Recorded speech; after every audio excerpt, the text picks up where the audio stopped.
नमस्कार, मैं मनीष स्वागत करता हूं आपको अपने इस यूट्यूब चैनल पे। दोस्तों, एक कॉन्फिडेंशियल चीज़ मैं आपको दिखा रहा हूं। देखिएगा यहाँ पे लिखा हुआ है कॉन्फिडेंशियल चीज़।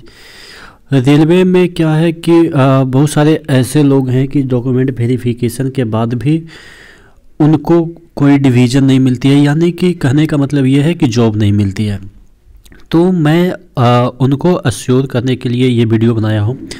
और जो अभी आरआरबी एनटीपीसी है जो कि एग्ज़ाम होगी, आरआरसी ग्रुप डी है, उसके मतलब कि जो वैकेंसी है उस पर क्या इफ़ेक्ट पड़ेगा, जो कि मैं समझाना चाह रहा हूँ इस डॉक्यूमेंट के माध्यम से। देखिए, बहुत सारे चीज़ें सुनने को आती है, जो जैसा सिचुएशन अभी है कि वैकेंसी हो सकता है कि कम कर दिया जाए।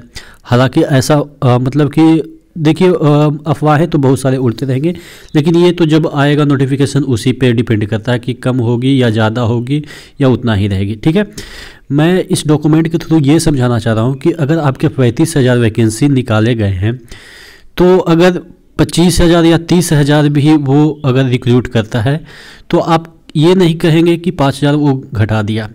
क्यों? क्योंकि वो 5,000 को स्टैंड बाई लिस्ट में डाल देगा, या 5,000 की जगह 7,000 को स्टैंड बाई लिस्ट में डाल देगा। तो स्टैंड बाई लिस्ट में डालने से, या आप कह सकते हैं जो एक होता है ना कि पेंडिंग में डाल देता है, तो उसको डालने से क्या मतलब कि उसको जॉब मिलती है कि नहीं मिलती है, यही मैं समझाऊंगा। देखिए, आपके ये जो एएलपी के रिगार्डिंग ये आपके चीज़ें हैं। एएलपी का जो एग्ज़ाम हुआ था, आप देखेंगे कि यहाँ पे लिखा हुआ है CEN 1 2014 का। 2014 में आया था एएलपी की वैकेंसी। ठीक है, तो 2014 में ही मतलब कि एक आध साल में ज्वाइनिंग हो गई थी। अब यहाँ पे देखिएगा एक डेट 2017 क्यों दे रखा है। देखिए क्या हुआ था कि इसमें देखिए स्टैंड बाई लिस्ट में कुछ उम्मीदवारों को रख दिया गया था। ठीक है, देखिएगा यहाँ पे लिखा हुआ है स्टैंड, जो यहाँ पे देखिएगा पूरा मैं पढ़ के सुना देता हूँ। रेलवे बोर्ड ने अपने उपरोक्त संदर्भित, कोई इतना टफ हिंदी लिखा हुआ है, उतना अंदर जाएंगे नहीं। यहाँ पे देखेंगे दिनांक 13/12/16 के माध्यम से ये फैसला लिया गया है कि कोटि संख्या 01 CEN 1 2014 के अंतर्गत रेल भर्ती बोर्ड चंडीगढ़ एवं पटना के पास सहायक लोको पायलट के पद के लिए जो स्टैंड बाई या प्रतिच्छारत उम्मीदवार हैं, उन्हें मूविंग कर पूर्वोत्तर रेलवे में पदासीन कर दिया जाए। यानी कि देखिए, अब स्टैंड बाई जो लिस्ट में जो उम्मीदवार रह गए, यानी कि जिनका डॉक्यूमेंट वेरिफिकेशन हो जाता है, उसके बाद जब मेरिट लिस्ट निकलती है तो उनका नाम नहीं आता है, तो उनको क्या कर दिया जाता है, वेटिंग लिस्ट में डाल दिया जाता है। ठीक है, जिसको स्टैंड बाई लिस्ट भी कहते हैं। अब जो वेटिंग लिस्ट में चले गए, उनका जॉब कब लग रहा है जाके आप देख सकते हैं कि 17 में लग रहा है। ठीक है, यानी कि 3 साल। अब ये 3 साल तो आपका फर्स्ट फेज में है। ठीक है, सेकंड फेज भी निकलेगा, थर्ड फेज भी निकलेगा। यानी कि इस तरह से आप समझ सकते हैं कि जो स्टैंड बाई लिस्ट में जो उम्मीदवार होते हैं, उनका जॉब कन्फर्म होता है। वो अलग बात है कि कब बुलाएगा, 2 साल बाद बुलाएगा, 3 साल बाद बुलाएगा, या 4 साल बाद बुलाएगा। तो मैं अब ये क्यों दिखा रहा हूँ, इस डॉक्यूमेंट का जो फिलहाल के जो रिक्रूटमेंट चल रहे हैं या जो भी होंगे, ये देखिए इनका सबका नाम है, जो कि आपको दिखाना मतलब कि उतना मुझे नहीं लग रहा है कि ज़रूरी है। यहाँ पे देखिएगा लास्ट में 17/2 का ये सिग्नेचर किया हुआ है।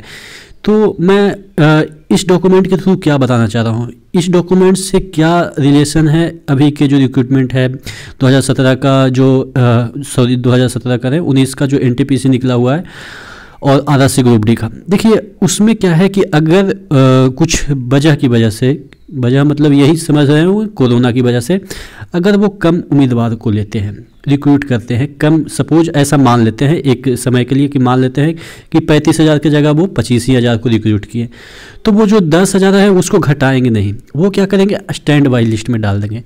और जैसे एम्प्लॉय घटेंगे, यानी कि रिटायर होंगे या उनको ज़रूरत पड़ेगी, तो वहाँ से वो पिक करते हुए मतलब कि आगे ज्वाइन कराएंगे।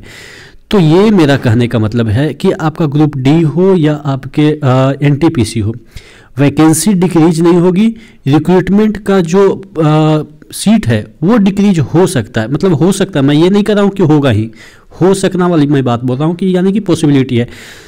तो यानी कि आपको हो सकता है वेट करना पड़ जाए, भविष्य में वेट करना पड़ जाए। अगर आपके ज़्यादा नंबर है तब तो तुरंत रिक्रूट हो जाएंगे, अगर कम नंबर है तो 1 साल बाद या 2 साल बाद, यानी कि स्टैंड बाय लिस्ट में तो आपका आना श्योर है।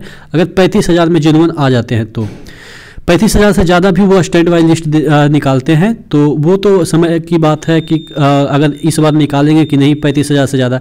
35,000 अगर वैकेंसी है तो वो 36 या 37,000 टोटल कैंडिडेट को चुनते हैं। 2,000 या 1,500 या इस तरह से वो स्टैंड बाय लिस्ट में रखते हैं। तो हो सकता है इस बार 35,000 ही वो रिक्रूट करें और 30,000 या 32,000 को ज्वाइन कराएं और 2-3 हज़ार को वो स्टैंड बाय लिस्ट में रख दें।